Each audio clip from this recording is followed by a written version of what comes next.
आज क्योंकि राष्ट्रीय शोक रखना चाहिए था सरकार को, ये बड़ा निंदनीय कार्य है। केवल मात्र इसलिए कि उन्होंने ज्योतिष पीठ में एक पैरेलल संगठन शंकराचार्य नियुक्त किया, इसलिए कहीं न कहीं राजनीतिक खेल हुआ। परंतु धर्म को राजनीति से बहुत ऊपर देखना चाहिए। फिर इसमें कि ये व्यक्ति किस पार्टी से बिलोंग करता है, हमारा समर्थक है या नहीं है। लोग राजपाट छोड़कर संन्यास धर्म में आते थे, अब सन्यासी बनकर राजनीति कर रहे हैं। ये उल्टी गति और उल्टी मति चल रही है।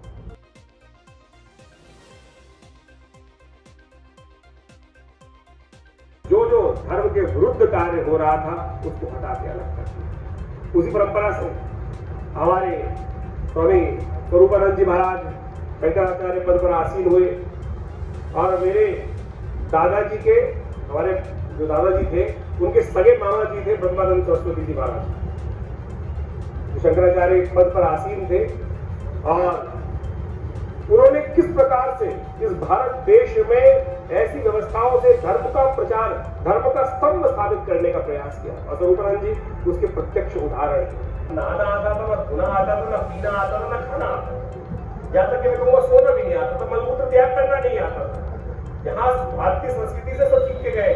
और हमारा दुर्भाग्य ये रहा कि आज से 2000 वर्ष पूर्व अंग्रेजों ने जब इतिहास लिखना शुरू किया तो सारा का सारा ओरिजिन जो बना दिया वो कैस्पियन रीजन के आसपास से बना दिया और सारी व्यवस्थाएं वहां से कर।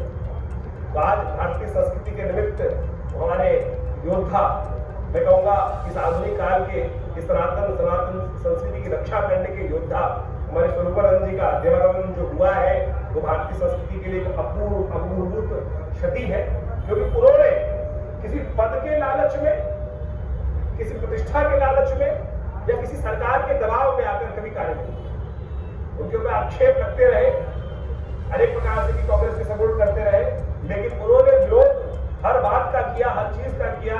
सनातनी है हम, सनातनी रहेंगे, सनातन व्यवस्था बनी रहेगी। इसलिए सबसे पहले किसी का सम्मान है तो सनातन व्यवस्था का सम्मान करना चाहिए। तो सनातन व्यवस्था का हमें सम्मान करने की सबसे पहले व्यवस्था बनानी चाहिए। आदि शंकराचार्य जी ने जो आज से करीब 2-2,500 वर्ष पूर्व इस संस्कृति की व्यवस्था करी, भारतीय संस्कृति की रक्षा के निमित्त जो कार्य किया, उसी के निमित्त अखाड़ों का जो निर्माण किया गया, शंकराचार्य पद का निर्माण किया गया, वो सनातन पद्धति की रक्षा करने के लिए किया गया। तो हम सबको अपनी कटिबद्धता उस तरफ अग्रसर करने का प्रयास करना चाहिए।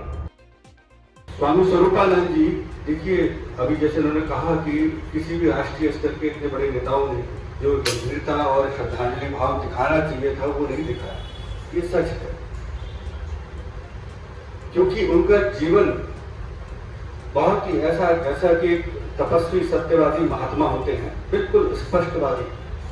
वो ये नहीं देखते कि सत्ता पक्ष कितना ताकतवर है, क्योंकि उन्होंने अपने समय में कांग्रेस का भी बहुत बड़ा विरोध किया था।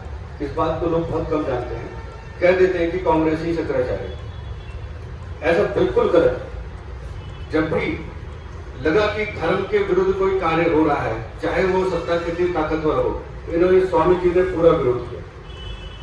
और 2 पीठों के पीठाधीश्वर, शायद पूरे इतिहास में ऐसा नहीं हुआ कि 2 पीठों पर कोई शंकराचार्य एक व्यक्ति रहा है। ये बड़े ईश्वरी शक्ति रहे, इसीलिए 2 पीठों को उन्होंने संभाला और 2 योग्य शिष्यों को वो सौंप कर गए हैं। आशा करते हैं कि वो शंकराचार्य परंपरा पूरी शास्त्रीय विधि विधान से आगे जारी रहेगी। स्वामी स्वरूपानंद जी सबसे ज्यादा चर्चा में जब आए, जब 2014 में शायद वर्ष ठीक है, जब साईं का उन्होंने पूरा विरोध किया। ये साईं पूजा बिल्कुल अवैध है, अवैधिक है और ये भ्रष्ट पूजा पद्धति बंद होनी चाहिए। और उस समय टीवी चैनल के अंदर बहुत सारे पैनलिस्ट यहाँ पे भी हैं और बहुत सारे विद्वान स्वामी स्वरूपानंद जी के पक्ष के साथ खड़े हैं। और आज परिणाम यह है कि कम से कम पूरा तो नहीं कहेंगे कि आधा मोह भंग तो हो चुका है साईं के प्रति।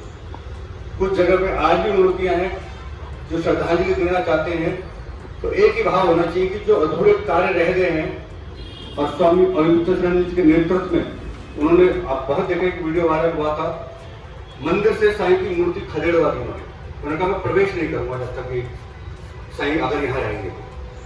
ये दूरदर्शिता है हिंदू समाज को बचाने के लिए। शंकराचार्य केवल नाम का शंकराचार्य नहीं है, वो इस समाज को एक परिवार के बच्चों की तरह पालन उनका करते हैं। कि ये भटक ना जाए। इसलिए वो विरोध 2014 में नहीं किया था। जब पूछा गया कि आप जाकर ये विरोध क्यों कर रहे हैं, उन्होंने कहा 20 साल पहले भी मैंने ये वक्तव्य दिए थे, तब शायद मीडिया ने उतनी गंभीरता से नहीं लिया, तो सारे प्रमाण दिए। आज मीडिया जागरूक हो गया, क्यों? क्योंकि सत्ता पक्ष ऐसा है कि जिसे हम उम्मीद कर सकते हैं कि ये हिंदू राष्ट्र के प्रति अपनी कुछ न कुछ गतिविधियां ऐसे ग्राउंड बनाएगा जिससे भविष्य में हिंदू सुरक्षित रहेगा भारत में। इसलिए ये आवाज मीडिया में आज उठ रही है। विक्रमादित्य टीवी चैनल में आप देखती हैं, पूरी तरह से जड़ स्तंभ की तरह डटे हुए हैं। ये मीडिया का ही प्रभाव है कि आज हमारे पक्ष को बहुत अच्छी तरीके से वो समर्थन में लगा हुआ है। स्वामी स्वरूपानंद जी ने, जो लोग ईसाई हो गए, हमारे आदिवासी लोग, उनकी भी घर वापसी करवाई। ये घर वापसी का कार्य स्वामी श्रद्धानंद ने भी बहुत पहले से, आर्य समाज ने भी शुरू किया, उसके बाद विश्व हिंदू परिषद ने भी शुरू किया, संघ ने भी शुरू किया, परंतु उनका काम अगर देखेंगे उतना नहीं था जितना स्वामी स्वरूपानंद जी का कार्य था। उसकी दूसरा कोई मिसाल नहीं दे सकते।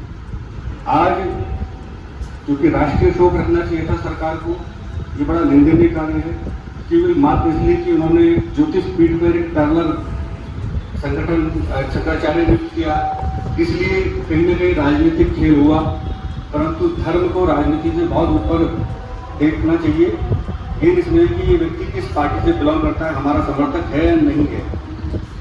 अभी मैं हरिद्वार में था, तो एक अखाड़े में बैठे हुए थे, बात चल रही थी कि फला अखाड़े में नागौर के एक महाराजा थे, वो सब राजपाट छोड़कर सन्यासी हुए जूना अखाड़े में। तो मैंने कहा रोका, मैंने कहा देखो एक जमाना था और अभी ज्यादा दूर नहीं है, अभी क्या 30-40 साल पहले तक लोग राजपाट छोड़कर सन्यास धर्म में आते थे, अब सन्यासी बनकर राजनीति कर रहे हैं। ये उल्टी गति और उल्टी मति चल पड़ी। हमारे पूज्य शंकराचार्य जी बिल्कुल राजनीति से बेर्रत पे रहे और बिल्कुल स्पष्टवादी रहे। यही हमारी सच्ची श्रद्धांजलि होगी कि हम लोग राजनीति से धर्म को घालमेल ना करें। घालमेल का अर्थ है कि नीतिगत बात करें, राजधर्म की बात करें, परंतु पक्षपात रहित होकर किसी पार्टी के लिए काम ना करें, केवल धर्म के लिए करें।